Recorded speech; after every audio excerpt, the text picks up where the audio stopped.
Hello বন্ধুরা, তো আজকে এখন হচ্ছে দুপুরবেলা। আজকে কোনো ব্লগ শেয়ার করব না, আমি আজকে তোমাদের সঙ্গে একটা রেসিপি শেয়ার করব। কালকে ঝিনুক নিয়ে এসেছে, তো ঝিনুকটাই আমি রান্না করব, সেটা তোমাদের সঙ্গেও শেয়ার করব। তো ঝিনুক আমি আজকে রান্না করব কাঁঠাল দিয়ে, তো সেটাই তোমাদের সঙ্গে শেয়ার করব কীভাবে আমি কাঁঠাল দিয়ে ঝিনুক রান্না করছি। তো চলো আগে ঝিনুকগুলোকে সিদ্ধ করে নেই। ঝিনুকগুলো বের করে পরিষ্কার করে নিচ্ছি তারপর।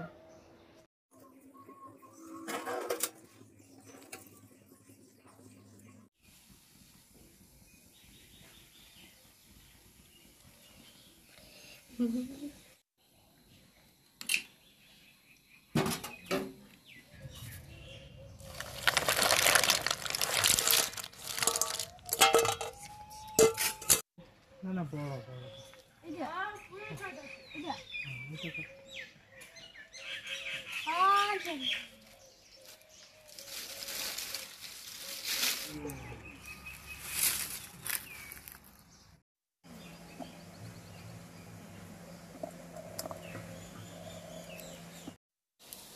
আর আমি এখন কাঁঠালটাকে গরম জলে একটু ভাপিয়ে নেব।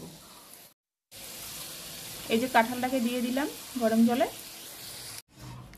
এখন ঝিনুকটাকে একটু গরম করে নেব। কাঁঠালটা নামিয়ে নিয়েছি, একটু লবণ দেব।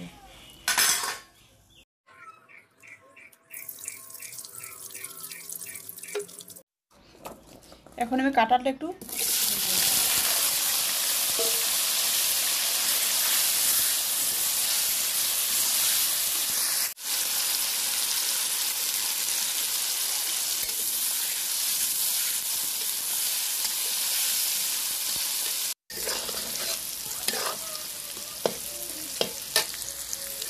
এগুলো আমার ভেজে নেওয়া হয়ে গেছে, এখন নামিয়ে নেব।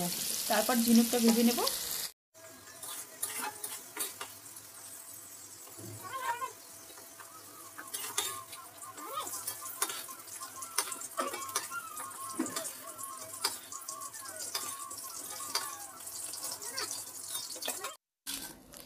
আর আমি এখন ঝিনুকটা ভেজে নেব। লবণ হলুদ দিয়ে দিয়েছি।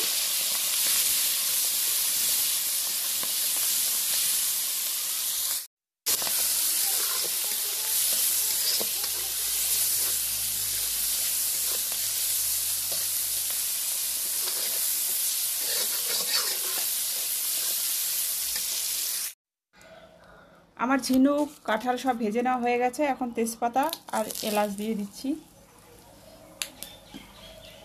পেঁয়াজ দিয়ে দেবো, এগুলো ভাজাভাজি করে নেব।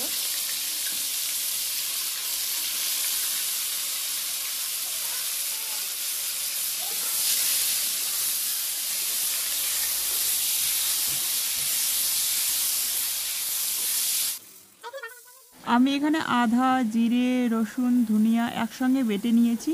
বেটে নিয়ে পেস্টটা দিয়ে দিলাম। আমার এখানে মশলা কষে নেওয়া হয়ে গেছে,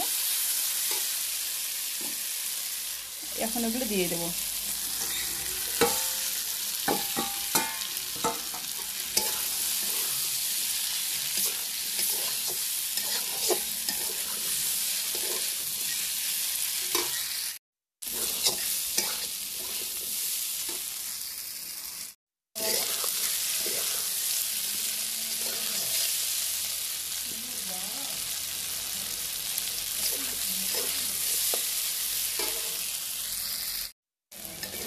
আমার তরকারিটা কষিয়ে নেওয়া হয়ে গেছে, আর আমি এখানে সেদ্ধ হওয়ার জন্য অল্প একটু জল দেবো। যদিও সেদ্ধ হয়ে গেছে, আর এদিকে ছেলেরও শরীর খারাপ, ওকে বারবার কোলে নিচ্ছি আর রান্না করছি।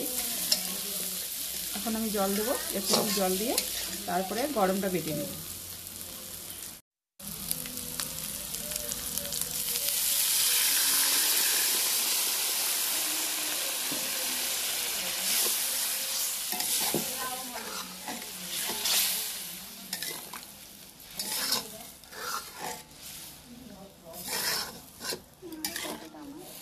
হয়ে গেছে।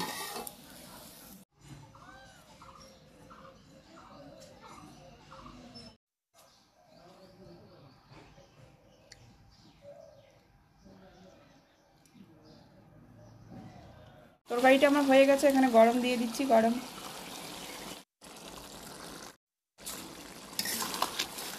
আমি এখন নামিয়ে নেব।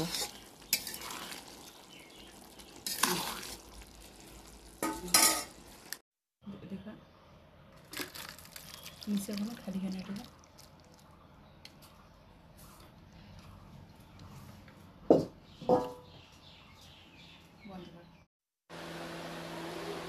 তো বন্ধুরা আমার রান্না হয়ে গেছে। আজকে রান্নাটি কেমন লাগলো অবশ্যই কমেন্ট করে জানাবে, আর সাবস্ক্রাইব করে পাশে থাকে। এদিকে ছেলের শরীর খারাপ, ছেলেকে কোলে নিচ্ছি বারবার আর রান্না করছি, খাওয়ার রুচি নেই।